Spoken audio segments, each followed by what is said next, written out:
You're listening to Lace Up with your host, VJ Johnson II. Grab your tennis shoes, get your cleats, because it's time to lace up. What's going on, everybody? Welcome to Lace Up.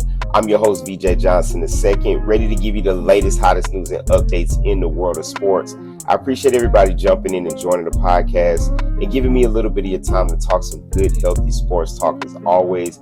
Man, I hope everybody has had a great week, man. I know I am personally glad it's Friday. It's been a busy week as it always is, but definitely looking forward to the weekend, man. It's been a grind this weekend, especially with, the weather change and everything like that, man. Make sure you guys are out here staying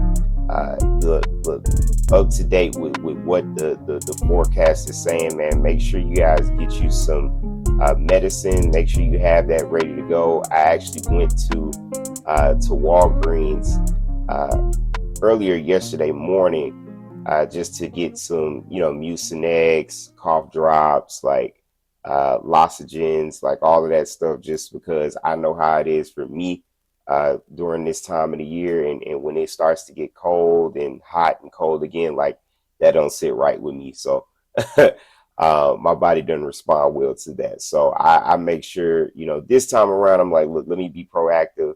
I felt like a slight little scratchiness the other morning. I was like, nope, let me go ahead and get some tea. Like I'm not playing the games with this, man. I'm not playing around with it. So look, y'all make sure y'all look, get to Walgreens, CVS, wherever you get your medicine from, and make sure you stock up on that, man, during this time. But look, man, we got a lot of good things to talk about today. I'm excited to cover what's been going on since we last were on. My apologies for missing last week. Got a little tied up, got a little busy, but no worries. I'm back. We're back. I'm excited to dive in, man, and talk about, what's been going on when it comes to the college football world, because we've had a lot of things shake up.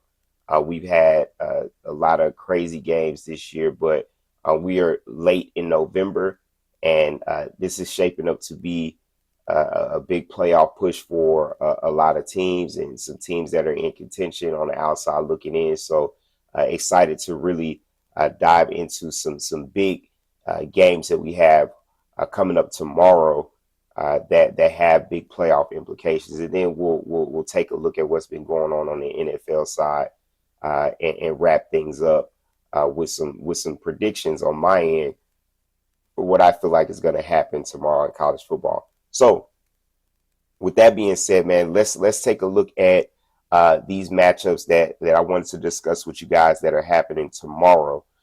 So we have some real intriguing matchups, specifically within the SEC on tomorrow. And there's three big games that I wanted to highlight because, again, these matchups that I'm getting ready to preview, they have big playoff implications.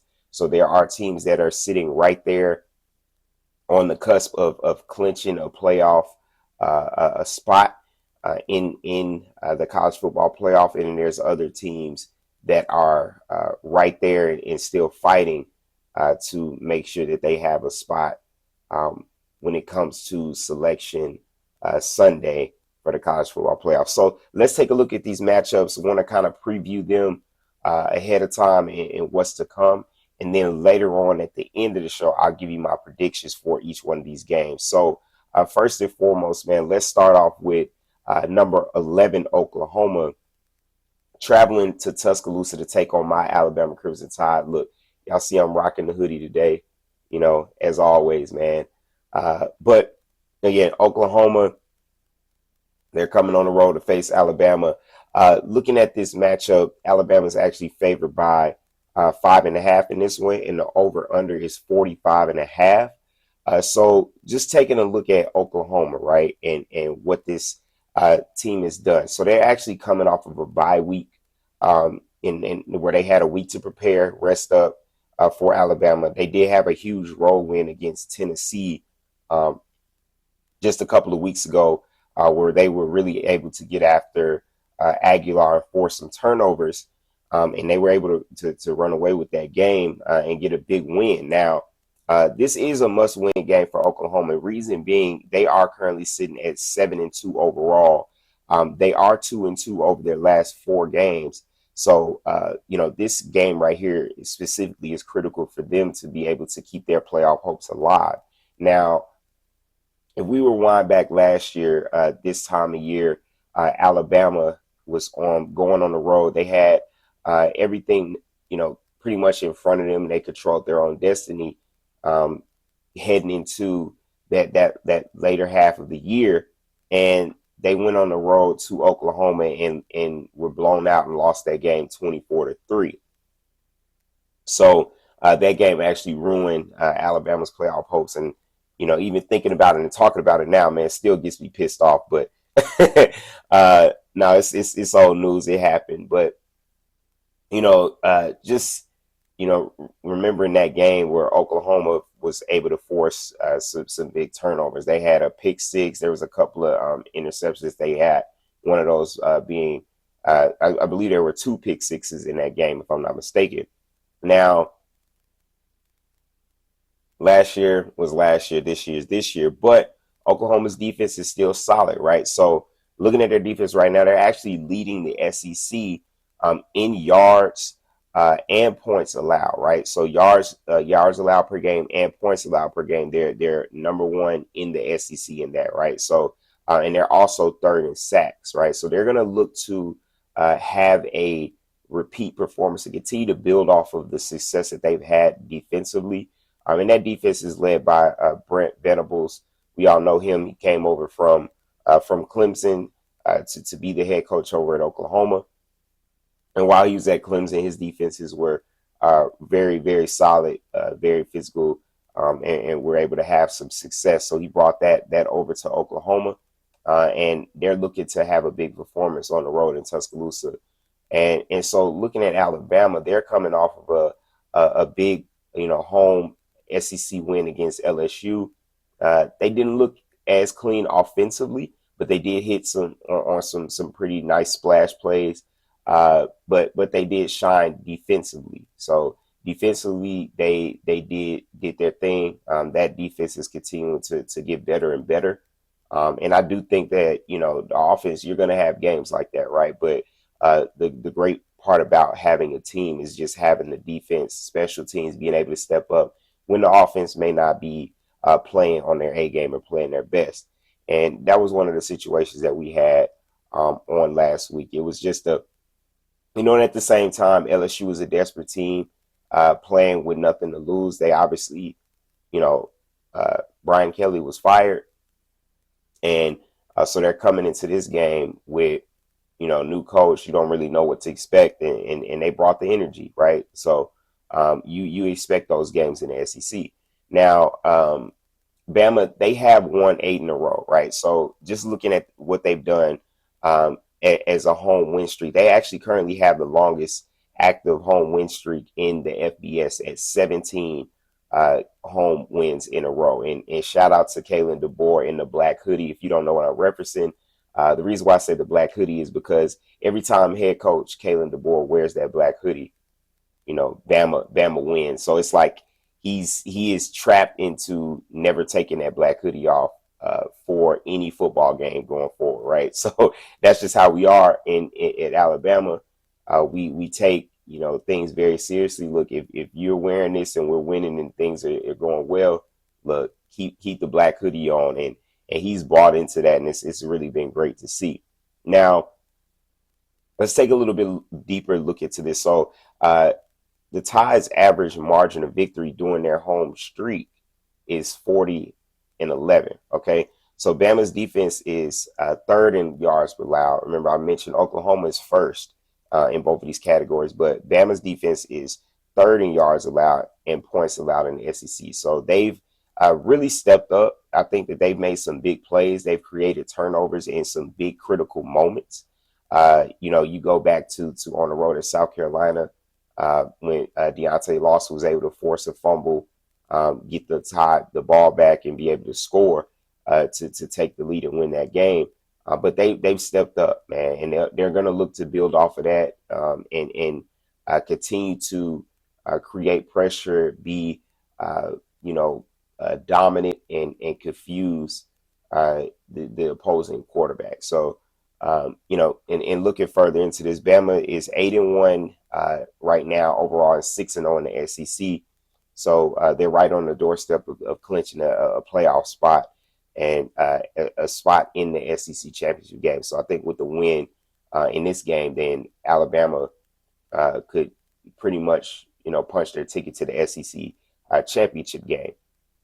So again, this is a revenge game for the Tide, and looking forward to looking and seeing how this one turns out. But that's just a preview. Again, I'm going to give my predictions later on at the end of the show. So um, keep a pin in these different analysis that I'm giving on these games. Just remember that, and we'll revisit later on in the show. Now, the next one that I had circled, on the slate of games for Saturday is the Florida, going on the road to face number 7 Ole Miss. Now, the reason why I'm looking at this matchup is because this is also a revenge opportunity. If you guys remember last year, this is the same exact game that Ole Miss went on the road to Florida last year, and they were actually upset 24-17, and they actually were knocked out of the college football playoff contention because of that loss, and that was a devastating loss for Lane Kiffin and Ole Miss. Jackson Dart, I want to say it was like 3 interceptions or something crazy like that. But Florida just had them frustrated, right, the entire day, and that loss, like I said, that cost them a playoff spot. And so Florida is going to look to play spoilers again. I mean, they're 3-6 right now. Their coach, obviously was fired after they lost 6 out of their last 8 games. Again, that led to the firing of Coach Billy Napier on October 19th. And so, again, since then, up until this point, I mean, the Gators, they've lost 19 straight road or neutral site games, right? And the last neutral site game that they won was in 2020 against Georgia. So, and on the other side, the Rebels, they're 7-0 at home. They have 18 new starters. Now, a win over Florida would give Ole Miss, at least 10 wins. I think that would be for the 4th year in a row under Lane Kiffin that they would have. No, it's actually not 4th in a row. It'd be the 4th in 5 seasons that Ole Miss would have a 10-win season under Lane Kiffin. And so, the biggest thing here, and another thing I want to bring up that a lot of people, I want to say a lot of people aren't talking about it, but this is something to pay attention to, I should say. Lane Kiffin is actually being linked to the open spot, head coaching spot at Florida. So could that be a distraction, right? Every coach is, obviously going to deny these things and say, look, that's not true. And it very well may not be true. Lane Kiffin very well may not be interested or entertain the Florida position. I personally feel like he's comfortable where he's at Ole Miss. He's really established a culture there. He's gotten the players to buy into the program, and I think that he does a really good job of recruiting at Ole Miss. So in my mind, it doesn't make sense for him to even leave. I mean, obviously, the more money, the money that can make people go anywhere, right? But I think he makes pretty good money at Ole Miss, and he will make even better money if they are able to lock in this playoff spot. So the reason why I bring that up is, look, could that be a distraction for the players, right? In the back of their mind, knowing that could our coach potentially be looking at leaving to go to Florida, right? That these are all little things that could become a distraction. And Ole Miss did struggle at home against Washington State a few weeks ago. So that's just something to pay attention to as well. again, Florida's coming in as a desperate team, so it's not a given that this one is just going to be a layup for Ole Miss. Now, next matchup and last matchup that I wanted to talk about, number 10 Texas going on the road to number 5 Georgia, right? So this one is a oh, and before I do that, I meant to say the Ole Miss is favored about 13 and a half in that matchup against Florida, and the over under is 54 and a half in that one. So meant to mention that. Sorry about that. But again, number 10 Texas going on the road to number 5 Georgia. UGA is actually a 6.5 point favorite in this game. The over under is 50 and a half. Now, this is a rematch of last year's SEC championship game. We all know where Gunnar Stockton actually had to come in at halftime after Carson Beck was hurt, was injured. I want to say his shoulder injury. He attempted like a Hail Mary, but he actually got hit and injured his shoulder. So Gunnar Stockton actually had to end up coming in. And Georgia was able to pull out the win in a tight SEC championship game. Now, Georgia actually won 2 games against Texas last year. So they won the regular season matchup where Georgia went on the road to play Texas, and they beat them 30-15. And then, and Texas was number 1 at that time. So they did that in Austin. And then they turn around and beat them again in the SEC championship game. And so, looking at Georgia, they're coming off of a blowout road win against Mississippi State after winning 3 consecutive tight games. So prior to that Mississippi State game, Georgia had some tight games that they were able to them and the refs were able to pull out. Notice I said Georgia and the referees were able to pull out those tight games. And I'm not just saying that. I'm seriously saying that Georgia and the refs actually pulled those games out. But that's neither here nor there. They had 3 tight games in a row, and they won those games. So this game they were able to, they gave up a first drive touchdown to Mississippi State, and after that they locked in, and they were able to run away with this game pretty quickly. So looking at Texas, they're coming off of a big home win against number 9 Vandy, right? And Vandy is a solid team.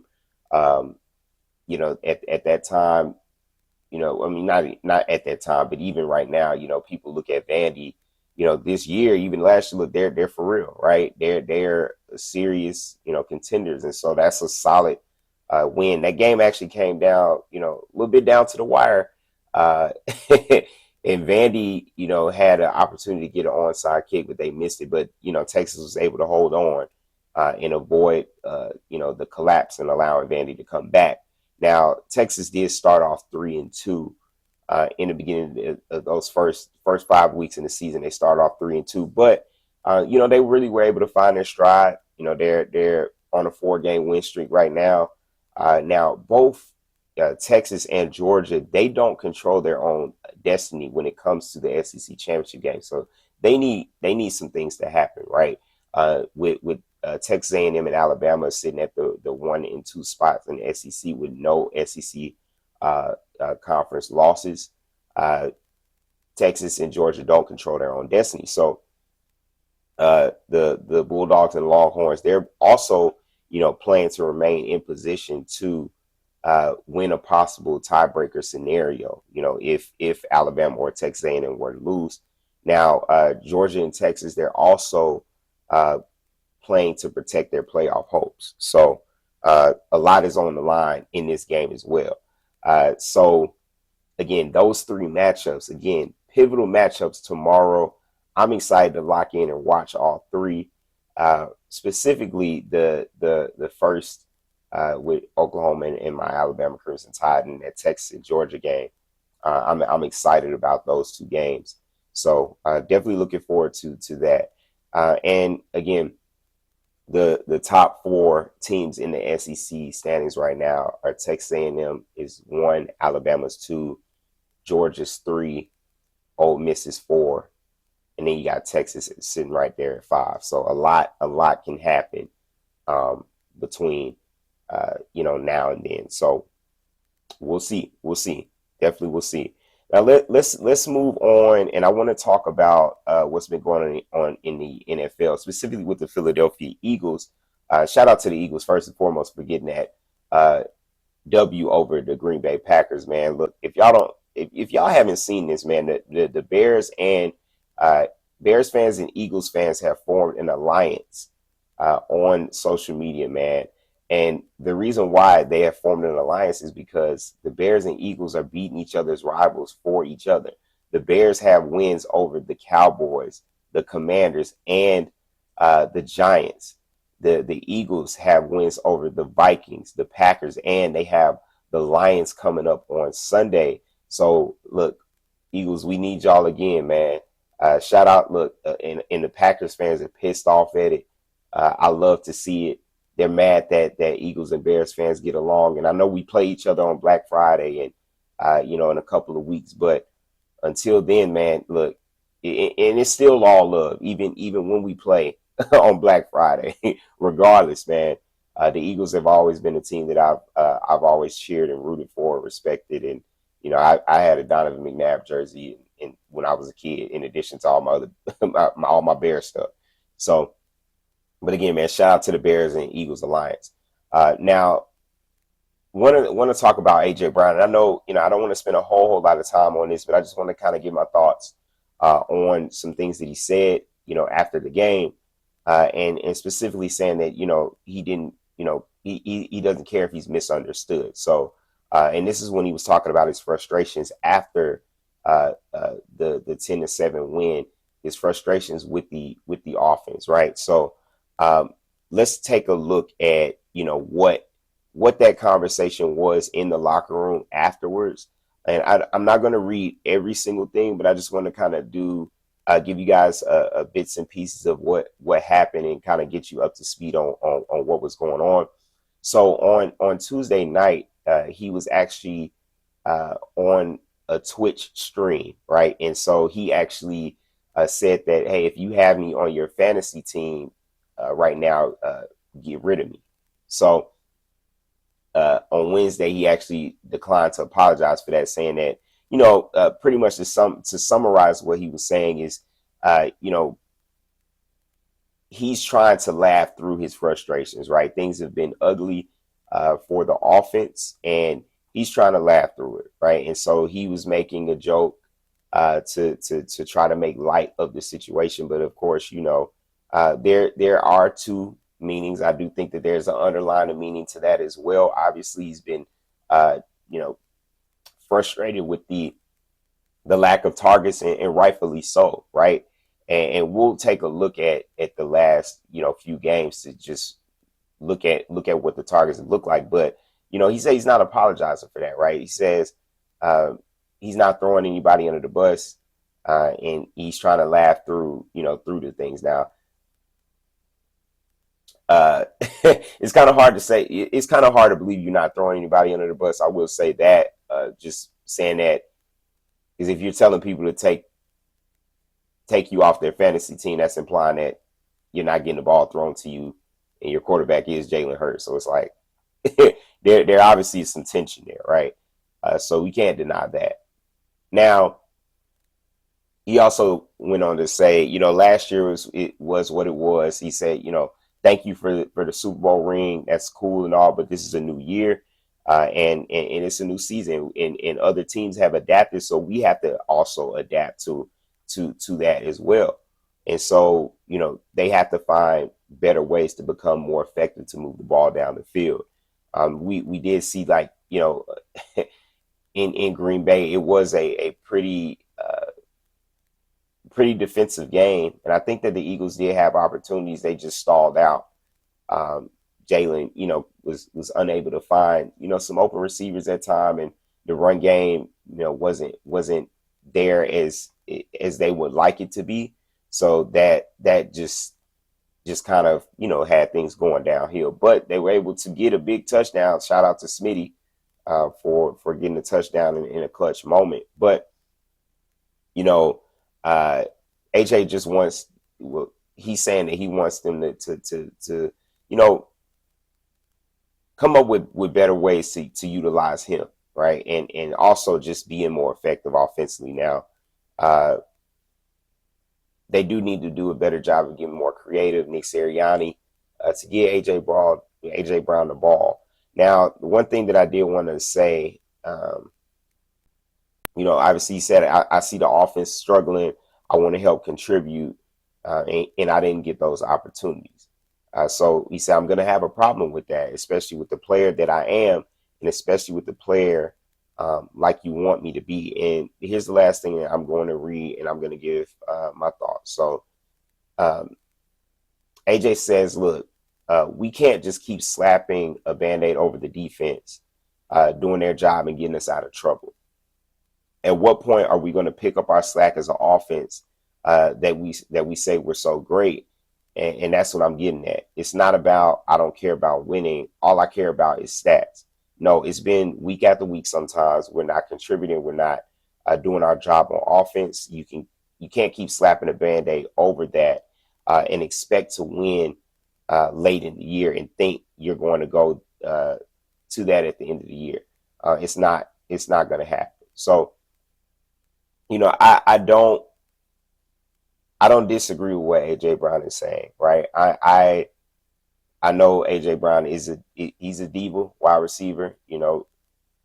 We all know how diva wide receivers are, but I mean he's not wrong in what he's saying, and the reason why he's not wrong, I'm gonna run down these games over the past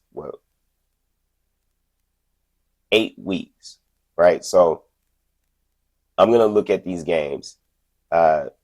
From start to where we are right now and read you the stats for each game. So first game, he had 1 target, 1 reception for 8 yards. That was against the Cowboys.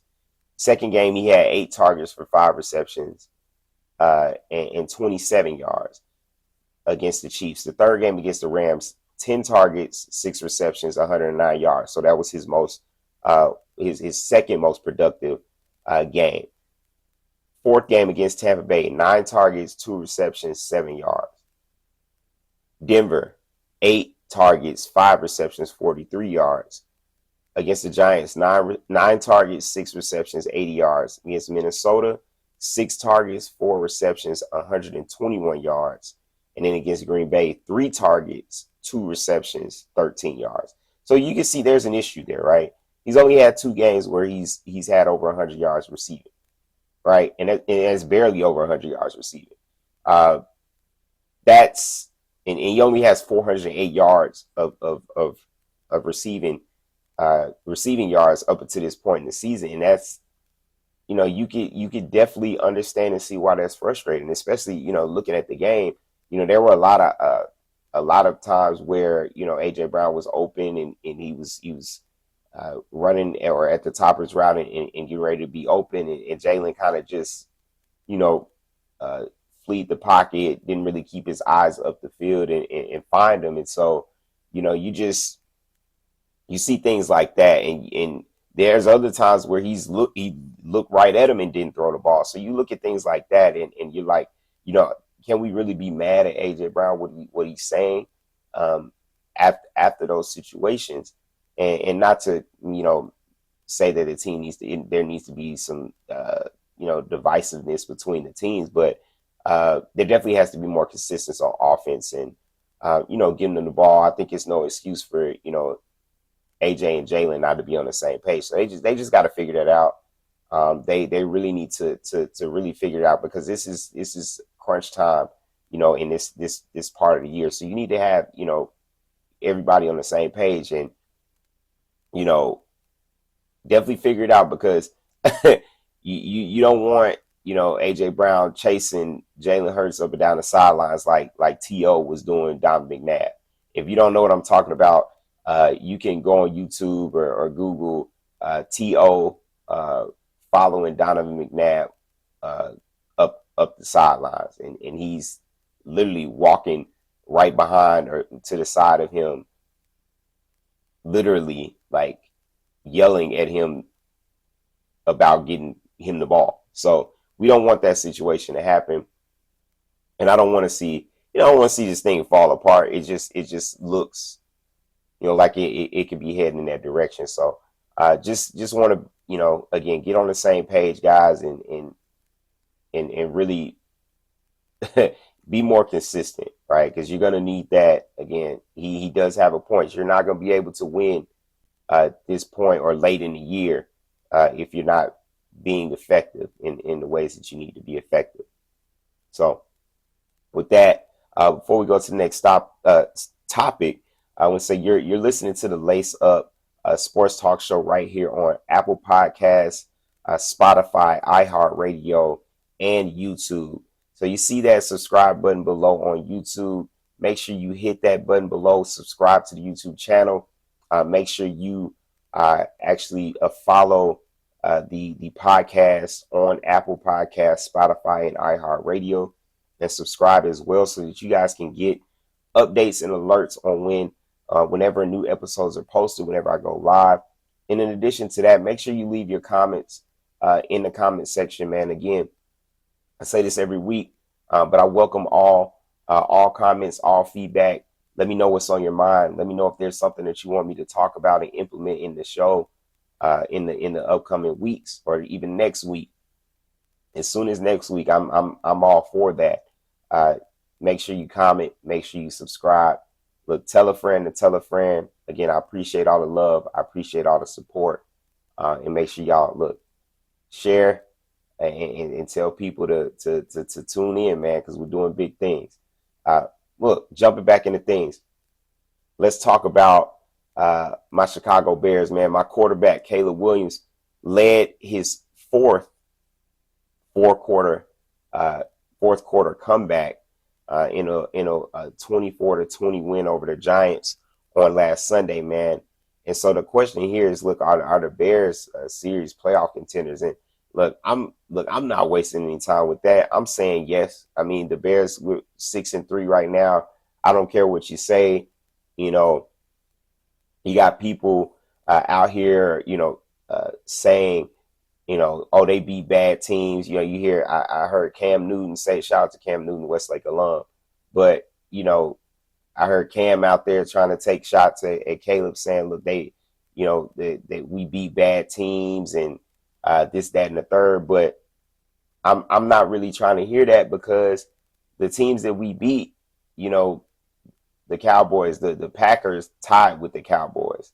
The Giants beat the Eagles. So, it's not like we're beating scrubs that haven't beat anybody else. So, look, put some respect on our name, man. We everybody's so used to the Bears, over the past, 4 or 5 years, just being bad. And that's not the team that we are anymore. We are 6-3. We are in a new era right now with a new head coach in Ben Johnson, a new quarterback in his second year in Caleb Williams. And look, everybody's bought in, right? And specifically talking about Caleb Williams even more, man, the late game heroics that he's shown. I mean, 4 quarter comebacks in the clutch. I mean, he's showing why he's the number one pick, man.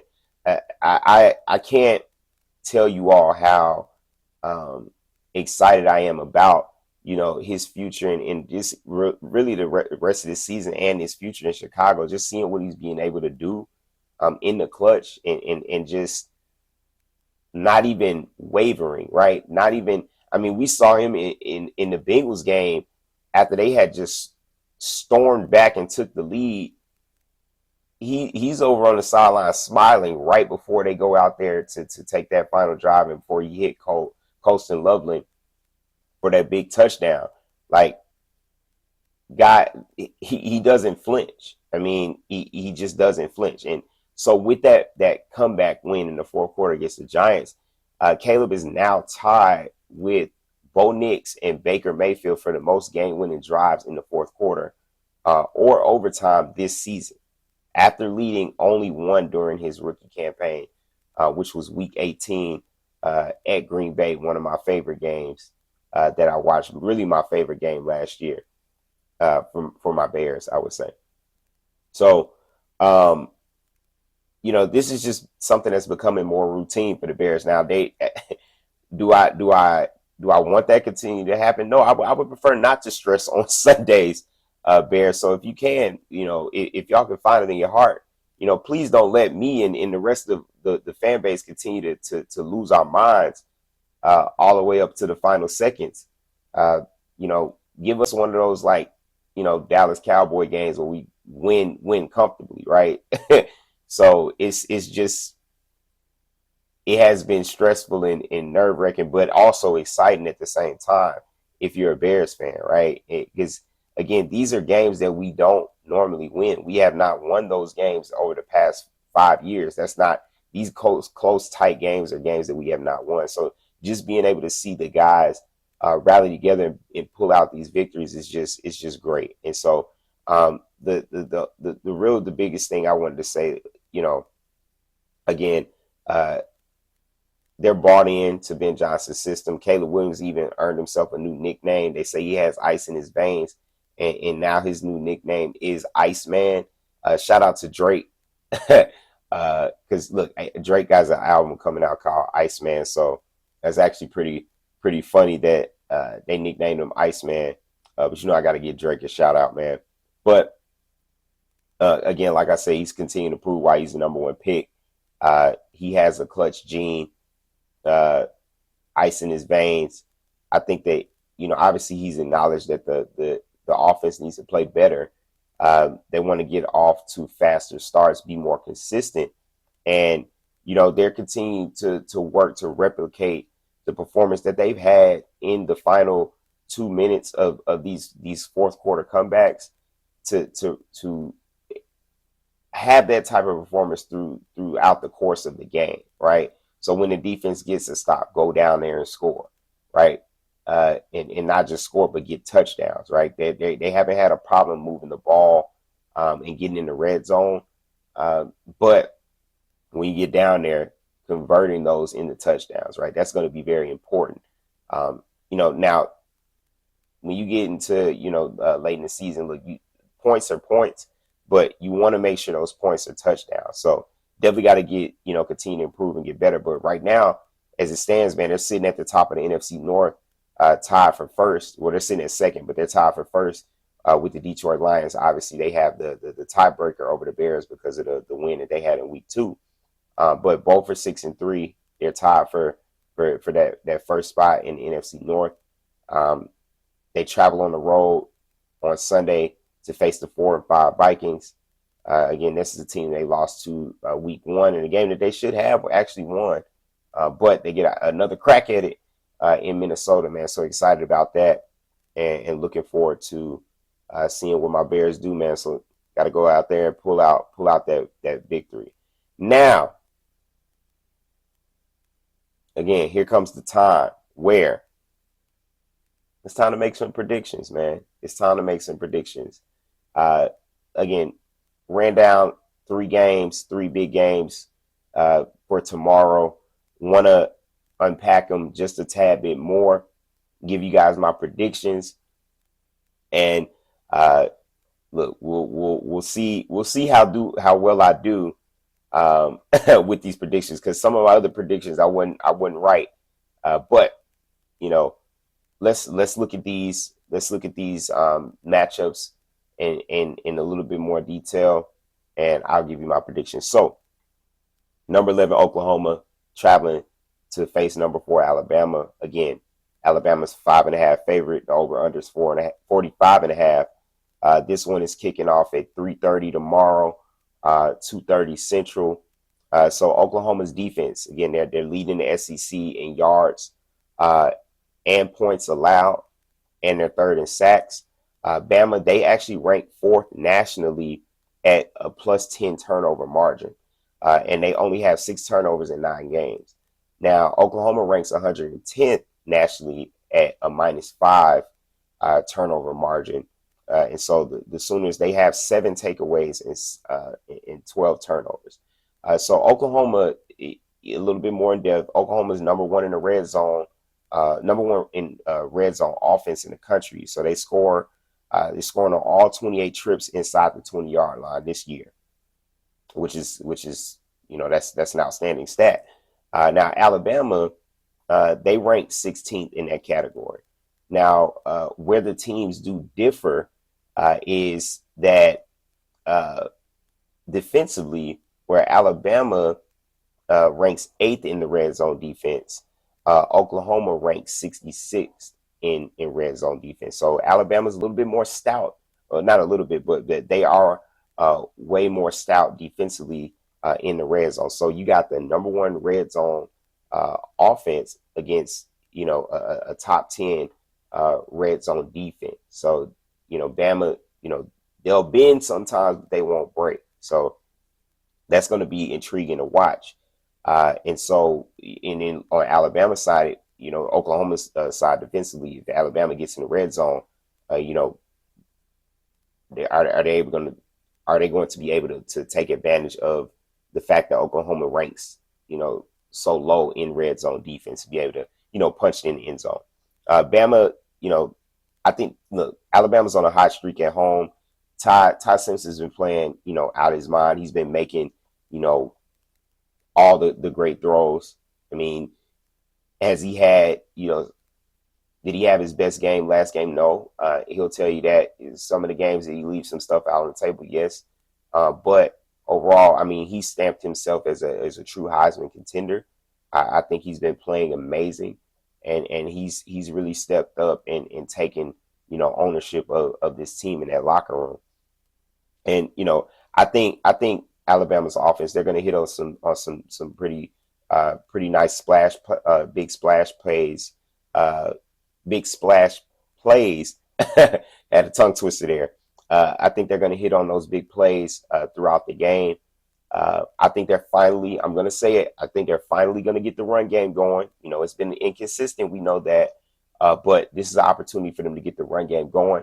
I think that they'll be able to, establish a run game. The defense is going to be pressure on John Mateer and create, I'm going to say, at least 2 turnovers. So I think they'll frustrate him. And I know Mateer is a little banged up, but I think Alabama is going to play well on both sides of the ball. And I got my tie, of course, coming out with this victory, man, improving to 9-1, and pretty much punching their ticket to Atlanta, to the SEC championship game. All right, looking at Florida and Ole Miss. So Ole Miss, again, they are 13.5-point favorite in this matchup. Uh, they're number 7 in the country. Again, Florida's unranked. Over under in this game is 54.5. Now, Ole Miss tight end Daquan Wright. He's and their defensive lineman William Eccles. They're actually expected to return in this game after leaving with minor injuries on last week. So they get some help coming back. Now, on the other side, Florida's 2 starting wide receivers, Eugene Wilson III and Dallas Wilson, they still are out. They're actually out from season-ending ankle surgery and a broken foot. So and even last week, the Gators, they had 13 players sidelined from injury.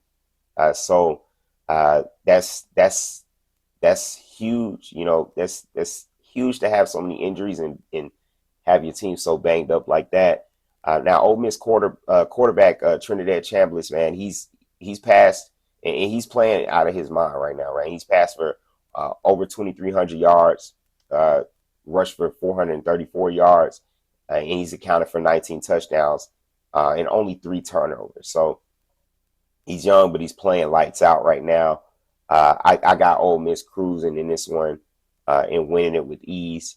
But don't be surprised if Ole Miss defense gives up some big plays here or there. But I think they cruise in this game and win. Now, last but not least, looking at number 10 Texas going on the road to number 5 Georgia. Again, UGA is a 6.5-point favorite in this one. The over/under is 50.5. Now, Georgia's their bread and butter is their running game. As I'm looking at this matchup, they utilize that run, really open up the pass game.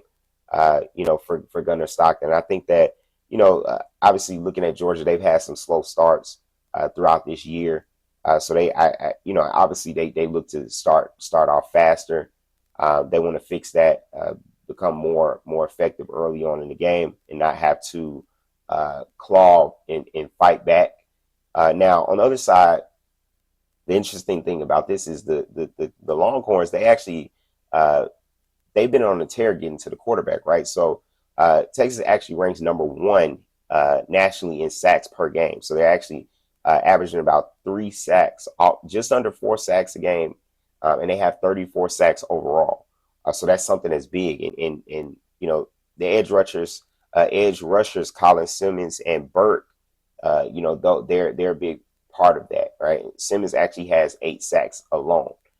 So that's going to be something to watch in this matchup. Now, looking at Arch Manning, man, he's been, he's been playing lights out, and he's really been, balling the last couple of games, throwing for over 300 yards and throwing for over 300 yards and 3 touchdowns in his last 2 games.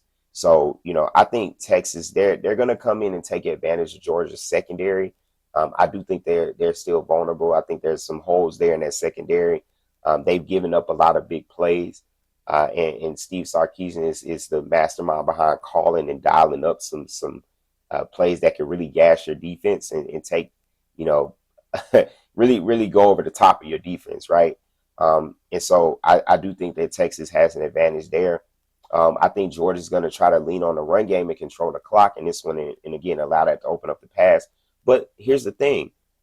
They're going to have a little bit of difficulty with that. Reason being is because Texas is also, number one in the SEC in rush defense. So they're only allowing 78 yards rushing a game at 2.4 yards per carry. That's insane. So they do a lot of, a really good job of clogging up those running lanes and not giving, running backs a clear lane to run through. So that's going to be something to watch because Georgia is a team that likes to run the football, especially when things are not working in the past. What they do, they lean on the run game. So that's going to be a matchup to watch. Georgia has also hit on, splash plays in their past games. So they're going to rely on, again, Zachariah Branch and Dylan Bell. Some of those, those are two of their leaders on offense to contribute to hitting some big plays. I do think that Texas defense will rattle Gunnar Stockton. I think that they're going to make him uncomfortable with the pressure that they can get. I think it's going to be a frustrating day with Georgia being able to run the football. I'm not saying that they won't have, times where they get some solid run plays, but I do think that it's going to be a fight, right? To be able to find any lanes to run through. I think Steve Sarkisian, he's going to dial up some plays that confuse the defense, that really take advantage of that secondary. I do think this is going to be a tight game, but I got Texas going into Athens and upsetting the number 5 Georgia Bulldogs to keep their playoff hopes alive and put Georgia's to hang in the balance with some still some games left on their schedule. Well, really the biggest one after this one is that Georgia Tech matchup. So, which is not a given. So those are my picks: Bama, Ole Miss, and Texas. And look, that's my story, and that's what I'm sticking to, man. So look, I appreciate everybody for rocking with me. That's all I got. Excited again for tomorrow to really lock in and get engulfed in college football, and I'm excited about the NFL games on Sunday as well. But look, I hope you all are blessed. You have a great rest of your day. Enjoy your weekend, man. We'll be back to do it all again on next week, man. So look, be safe, be blessed, enjoy.